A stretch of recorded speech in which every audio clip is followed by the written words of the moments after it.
Compressors can be divided into two general categories: positive displacement compressors and dynamic or centrifugal compressors. Positive displacement compressors work by trapping a certain amount of gas and forcing it into a smaller volume.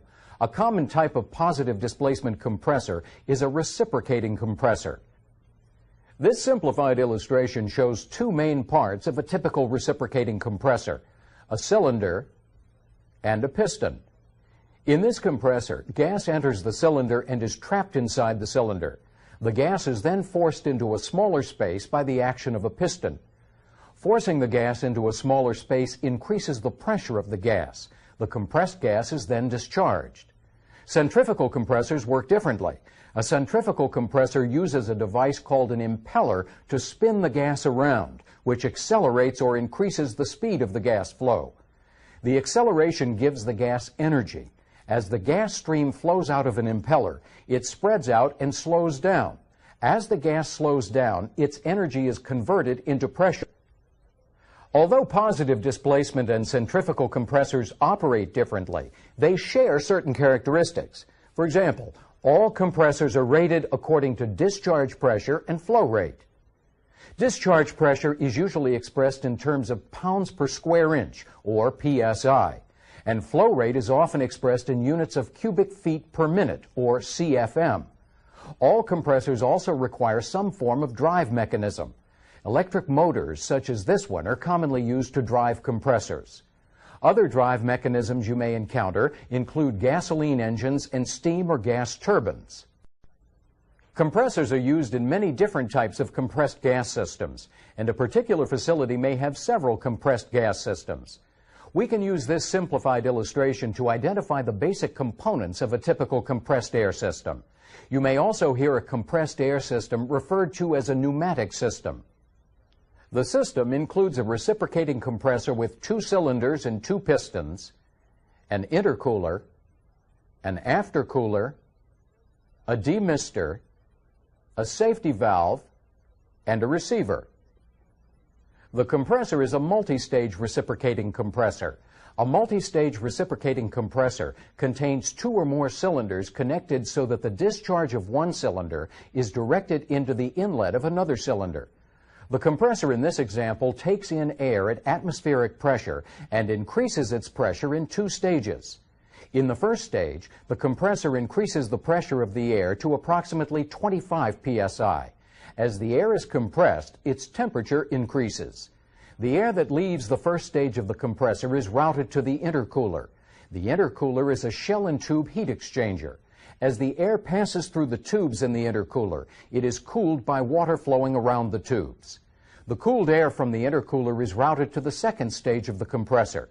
In the second stage of this compressor, the air's pressure is increased to approximately 120 psi. From the second stage, the compressed air is sent to the aftercooler, which is another shell and tube heat exchanger. As the compressed air passes through the tubes in the aftercooler, it is cooled by water flowing around the tubes.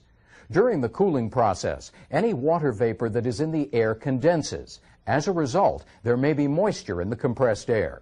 So, the compressed air is sent from the aftercooler to the demister, which removes moisture from the compressed air. Moisture is removed to prevent it from damaging equipment that uses compressed air. Inside the demister, the compressed air is swirled around inside a cylinder. The swirling action causes the heavier moisture to separate from the lighter air and collect in the bottom of the cylinder. The moisture is then drained from the system. The dry compressed air is routed to other components in the system. The function of the safety valve is to protect the system from excessive pressure. If too much pressure builds up, the safety valve will open to relieve the pressure. The receiver is a tank that's used to store dry compressed air. From the receiver, the compressed air is sent through piping to other systems at 120 psi. All of the piping that contains the 120 psi air is referred to as the plant air header or the service air header. The service air header runs throughout the plant to supply air to the equipment that needs it. But pneumatic instruments require compressed air that is extremely clean and dry, and at a lower pressure than the air supplied by the plant air header. Providing this quality of air requires devices such as an oil separator, a desiccant dryer, filters, and a pressure-reducing valve. A small amount of oil is frequently present in the air discharged from a compressor. Since this oil can damage control system components, it must be removed. This function is carried out by an oil separator. The oil that is removed collects in the bottom of the separator and is often drained to a waste system. A desiccant dryer removes moisture that may be present in the air. Filters remove any solid impurities that may be present. Dry filtered air that is suitable for use in a control system is typically stored in a receiver until it is needed. Then it is sent to a pressure-reducing valve. The valve's function is to reduce the 120 psi air to 50 psi for use in pneumatic instruments and devices throughout the plant. The compressed air coming out of the pressure-reducing valve is distributed by an instrument air header. The instrument air header supplies 50 psi air for use in pneumatic control systems. This pressure can be further reduced by the devices that get compressed air from this header. Compressors can be hazardous for several reasons. One is that they have moving parts. To help prevent your clothing from being caught, make sure your shirt is tucked in. And don't wear any jewelry that could get caught in moving parts. Compressors can also be hazardous because heat is generated when gas is compressed. The outside surfaces of a compressor can get very hot, so be careful not to come in contact with the hot surfaces. To lessen the risk of getting burned, it's a good idea to wear long-sleeve shirts made of cotton or other natural fibers. The sleeves should be rolled down and cuffs buttoned whenever you're working around operating compressors. Compressors are also extremely noisy.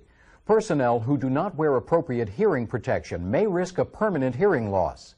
There are also hazards associated with compressed gas systems. For example, leaks in a compressed gas system can blow dirt or dust around the work area at high speeds. For this reason, eye protection, such as safety goggles or glasses, should be worn by personnel working around these systems. Pneumatic tools and rubber hoses that are used with compressed air systems must be kept in good condition and inspected before each use. If the equipment is not in good condition, an accident could happen. If a 120 psi air hose parts, it could whip about and strike someone nearby, causing a serious injury. Some compressed gases, such as hydrogen, may be flammable or explosive. So open flames in spark-producing equipment should never be used around these systems. Some compressed gas systems may contain gases that are toxic, and some may contain gases that displace air. In either case, these systems may make surrounding areas unsafe to breathe in if a leak occurs. Plant procedures may require the use of a respirator by anyone working around such systems. Harmful gases present in compressed gas systems are usually identified by warning signs, which alert personnel that a hazardous gas is used in the area. In many facilities, it may be necessary to have certain areas tested for toxic gases before anyone is allowed to work there. In this topic, we identified two types of compressors. We also looked at the components of a typical compressed air system. In addition, we looked at various hazards associated with compressors and compressed gas systems. Now try some practice questions that relate to this material. Positive displacement compressors work by trapping a certain amount of gas and forcing it into a smaller volume. A common type of positive displacement compressor is a reciprocating compressor. The function of the safety valve is to protect the system from excessive pressure. If too much pressure builds up, the safety valve will open to relieve the pressure. Some compressed gases, such as hydrogen, may be flammable or explosive. So open flames in spark-producing equipment should never be used around these systems. Some compressed gas systems may contain gases that are toxic, and some may contain gases that displace air. In either case, these systems may make surrounding areas unsafe to breathe in if a leak occurs. Plant procedures may require the use of a respirator by anyone working around such systems. Compressors often have devices or systems that remove foreign material from gases, remove excess heat, and provide lubrication. For example, filters are often used to remove foreign material from a gas before the gas is compressed. If small particles of dust or other foreign material are allowed to enter a compressor, they can cause the compressor to wear excessively and eventually fail. An air compressor typically has some type of filtering device in the intake line to remove dust and other foreign materials. The filtering devices are often paper or cloth filters. Another important job that must be performed for a compressor is cooling. When a gas is compressed, heat is produced. This heat can cause two major problems. First, most compressors are oil lubricated, and excess heat can break down oil, causing it to lose its lubricating characteristics. If this occurs, the compressor's internal components can be severely damaged. Gases expand when they're heated, and since a compressor is designed to compress gases, this effect creates an additional force that the compressor must overcome. In other words, more work is required to compress a given amount of gas when the gas is heated. Two techniques that can be used to remove excess heat from compressors and compressed gases are air cooling and water cooling. An air-cooled compressor is easily identified by metal fins on its casing.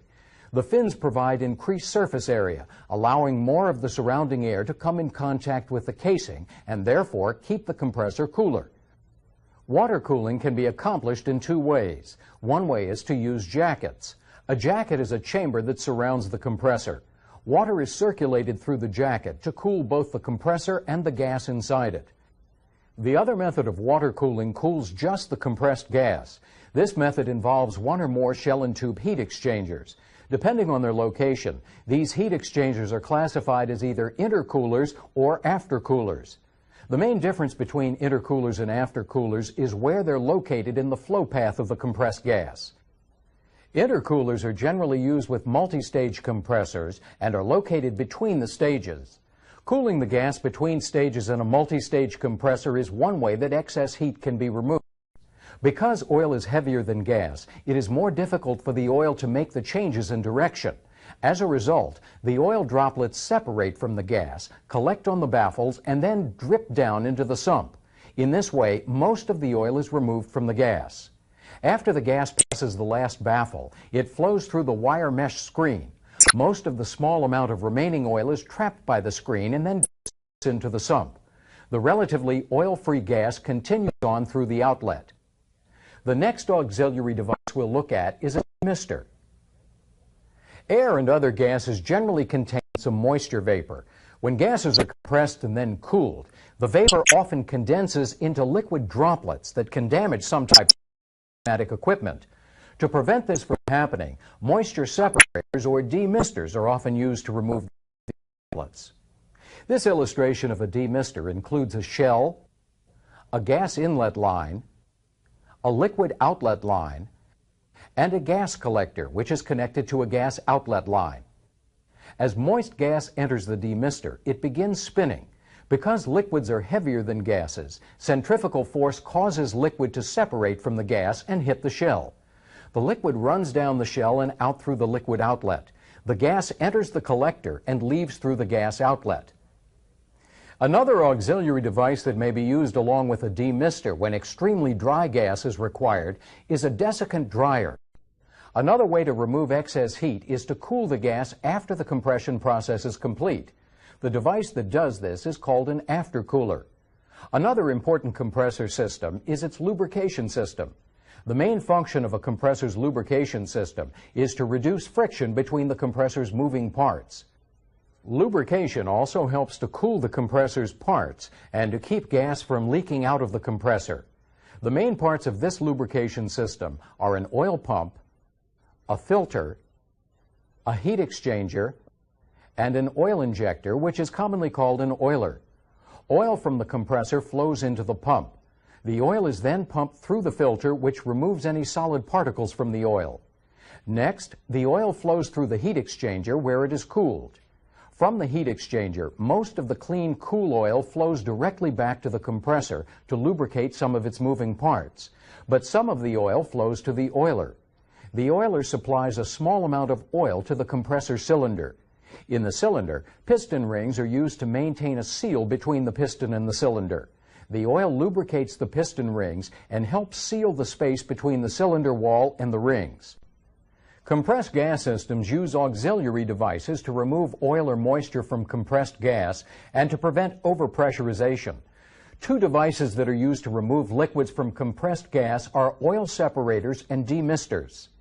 Most reciprocating compressors that contain pistons use oil to lubricate the piston rings. During compression, some of the oil can become mixed in with the gas. This oil must be removed from the gas to prevent system equipment from being damaged. Oil removal is accomplished using oil separators. This illustration of an oil separator includes an inlet, a series of baffle plates, a wire mesh screen, a sump, and a gas outlet. Compressed gas that enters the oil separator passes around the baffle plates. As the gas travels around the plates, it is forced to make rapid changes in direction. A desiccant dryer uses chemicals called desiccants to remove moisture from compressed gas. Two commonly used desiccants are silica gel and activated alumina. This is a simplified illustration of one type of desiccant dryer. The desiccant is contained in two tanks. The dryer also has a gas inlet, a gas outlet, a waste gas outlet, two heating coils, and two devices that are known as four-way or reversing valves. At any particular time, one of the two tanks is said to be active. An active tank contains dry desiccant that is used to remove moisture from compressed gas. In the other tank, desiccant is being dried or regenerated. In this example, the dryer is set up so that each tank can either be an active tank or a regeneration tank, depending on the positions of the four-way valves. The desiccant in the active tank removes moisture from the gas that flows through it. Most of the dry gas leaves the dryer through the gas outlet. However, a portion of the dry gas is routed through the regeneration tank to help dry the desiccant in that tank. The heating coil in the regeneration tank is energized to heat the gas that passes through the tank. The hot gas then dries the desiccant in the tank. In this example, the gas that leaves the regeneration tank is vented to atmosphere through the waste gas outlet. Switching back and forth between tanks is often controlled by a timer. After one tank has been regenerated for a preset period of time, the timer changes the positions of the four-way valves. This way, the desiccant that was regenerated is used to dry the gas, while the desiccant that was used to dry the gas is regenerated. Compressed gas that is clean and dry is usually stored until it is needed in the facility. Typically, containers called receivers are used for this purpose. Receivers are large tanks that store compressed gas so that compressors don't have to operate continuously. In most facilities, the demand for compressed air and other gases varies greatly, and the pressure in the compressed gas system can vary with demand. To keep the pressure from rising uncontrollably, some method of regulating the pressure must be used to control the amount of gas that is delivered by the compressor. Pressure regulating methods range from a simple on-off system to more sophisticated methods, such as the use of inlet valve unloaders. When pressure is regulated by a simple on-off system, a sensor in the receiver controls the compressor's drive mechanism. When the pressure in the receiver increases to a preset value, a signal is sent to stop the compressor. When the pressure in the receiver drops to another preset value, a signal is sent to restart the compressor. Large compressors tend to be more efficient if they operate continually. So one device that is commonly used to prevent overpressurizing the receiver is an inlet valve unloader. This is a simplified illustration of a portion of a compressor system that uses an inlet valve unloader. The unloader consists of a piston and a connecting rod, which is connected to the inlet valve on the compressor. A pressure sensing line is connected from the unloader to the receiver. Gas from the receiver fills the pressure sensing line. As the pressure in the receiver increases, it moves the piston and the connecting rod and opens the compressor's inlet valve. With the inlet valve open, the gas that enters the compressor is pushed back out again and is not compressed. When the pressure in the receiver decreases, the pressure on the unloader piston also decreases, allowing the inlet valve to move back and forth normally, and the compressor resumes normal operation. Another type of auxiliary device that prevents excessive pressure is a safety valve. If other means of controlling the pressure fail, a safety valve opens to relieve excess gas pressure that might otherwise cause personal injury or damage plant equipment. In this topic, we looked at various auxiliary devices that are commonly used with compressors and compressed gas systems. Take some time now to try some practice questions that relate to this material. The other method of water cooling cools just the compressed gas. This method involves one or more shell and tube heat exchangers. Depending on their location, these heat exchangers are classified as either intercoolers or aftercoolers. The main difference between intercoolers and aftercoolers is where they're located in the flow path of the compressed gas. Another auxiliary device that may be used along with a demister when extremely dry gas is required is a desiccant